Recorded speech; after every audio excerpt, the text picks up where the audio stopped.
మాజీ మంత్రి మల్లారెడ్డి ఏ పార్టీలో ఉన్నారు? బీఆర్ఎస్ లో కొనసాగుతున్నారా? బీజేపీలో చేరతారా? కాంగ్రెస్ పార్టీ వైపుకు వెళ్లిపోతారా? ఇలాంటివి మిలియన్ డాలర్ల ప్రశ్నలే అవుతాయి.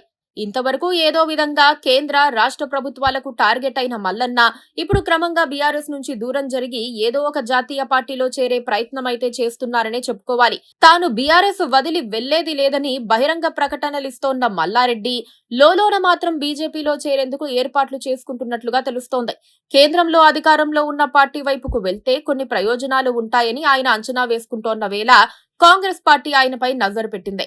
మల్లారెడ్డి విద్యా సంస్థలపై దాడులు జరుగుతున్నాయి.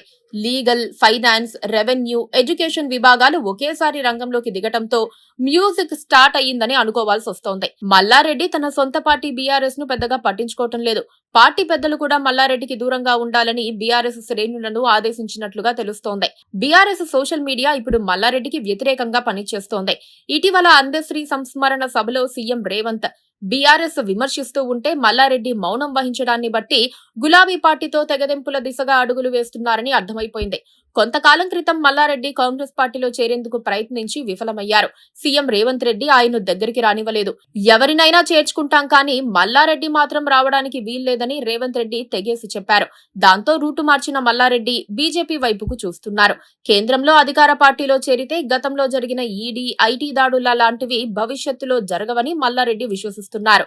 ఇప్పటికే బీజేపీ నుంచి సిగ్నల్ వచ్చిందని, శ్రావణ మాసం రాగానే చేర్చుకుంటారని ప్రచారం జరుగుతోంది. దానికి ఊతమిచ్చే దిశగా మల్లారెడ్డి కోడలు బీజేపీ ఆఫీసులో కనిపించారు. మల్లారెడ్డి బీజేపీలో చేరుతున్నారని తెలియగానే కాంగ్రెస్ పార్టీకి కోపం వచ్చింది. ఆయన అటు వెళ్లితే కమలానికి ఫైనాన్షియల్ గా మారతారని అనుమానిస్తోంది. ఆయన్ను ఒక పట్టుబట్టి భయపెట్టాలని కాంగ్రెస్ ప్రభుత్వం డిసైడ్ అయ్యింది. మల్లారెడ్డి ఆధ్వర్యంలో నడుస్తోన్న ఇంజనీరింగ్, మెడికల్ కాలేజీల్లో తెలంగాణ ప్రభుత్వ అధికారులు ఆకస్మికంగా తనిఖీలు చేశారు. సాంకేతిక విద్యాశాఖ కమిషనర్ ఆదేశాలు ఇవ్వడంతో లీగల్, ఆడిట్, ఫైనాన్స్, రెవెన్యూ అధికారులు రంగంలోకి దిగారు. మల్లారెడ్డి సంస్థల్లో భాగంగా ఉన్నాయని అధికారులు భావిస్తోన్న సీఎంఆర్, ఎంఎల్ఆర్ఐటీ వంటివి విద్యా సంస్థల్లో తనిఖీలు ముమ్మరంగా చేశారు. గతంలో జేఎన్టీయూ సాధారణ ఎఫ్ఎఫ్సి తనిఖీలు నిర్వహించింది. అయితే ఈసారి వాటికి భిన్నంగా సుమారు 70 అంశాలతో కూడిన ఫార్మాట్లో అధికారులు కాలేజీ వివరాలు సేకరించారు. ప్రతిరోజు ఉదయం 10 నుంచి రాత్రి 10 గంటల వరకు, కొన్ని ప్రాంతాలలో అర్ధరాత్రి వరకు తనిఖీలు జరుపుతూనే ఉన్నారు. అనేక అవకతవకలు జరిగినట్లుగా అధికారులు గుర్తించారు. నిజానికి గతంలో కూడా మల్లారెడ్డి విద్యా సంస్థలపై కాంగ్రెస్ ప్రభుత్వం ఉక్కుపాదం మోపింది. అనేక అక్రమ నిర్మాణాలను నేలమట్టం చేసింది. ఇప్పుడు ఏకంగా మల్లారెడ్డి కాలేజీలలో ప్రత్యేక బృందాలను ఏర్పాటు చేసి తనిఖీలు చేపడుతోంది. దానికి పర్యావసానం ఏంటో ఇప్పుడే చెప్పలేం.